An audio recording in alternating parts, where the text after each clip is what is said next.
বইয়ের সিলেবাস পাল্টাইছে সরকার, জুলাই আগস্টের বিপ্লবের ঘটনা ঢুকাইছে। কি ঘটনা করেছে সেটা না দেখি। এটা পঞ্চম শ্রেণীর বাংলা বই। দেখেন, হাসিনার নাম নেয়নি।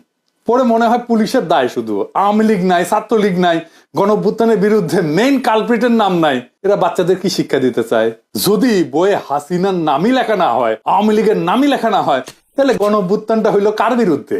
জনগণ তো হাসিনার বিরুদ্ধে দাঁড়াইছে, পুলিশ তো প্রতিরোধ করতে গিয়ে নিপীড়ন করছে। এই নৃশংস প্রতিরোধের দায় কেবল পুলিশকে দিচ্ছে কেন?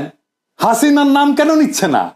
বাচ্চাদের জানা উচিত না হাসিনা জোর করে ক্ষমতায় থাকা এবং তার অপশাসনের বিরুদ্ধে আমরা ফাইট করছি।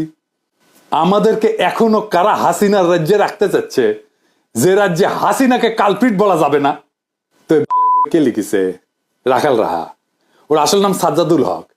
এই এত ইসলামোফোব যে নিজের মুসলমান নামটা পাল্টা এটা হিন্দু নাম নিছে, প্রকৃতি খিল হয়েছে। নবম দশম শ্রেণীর বাংলা বইয়ে জুলাই আন্দোলনের ইতিহাস কেন্দ্রিক একটা গদ্য যুক্ত করা হয়েছে।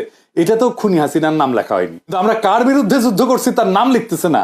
কারা শহীদদের খুন করছে, গুলি করছে, পঙ্গু বানাইছে, অন্ধ বানাইছে, তাদের পরিচয় বলতেছে না। এটা কেমন ইতিহাস?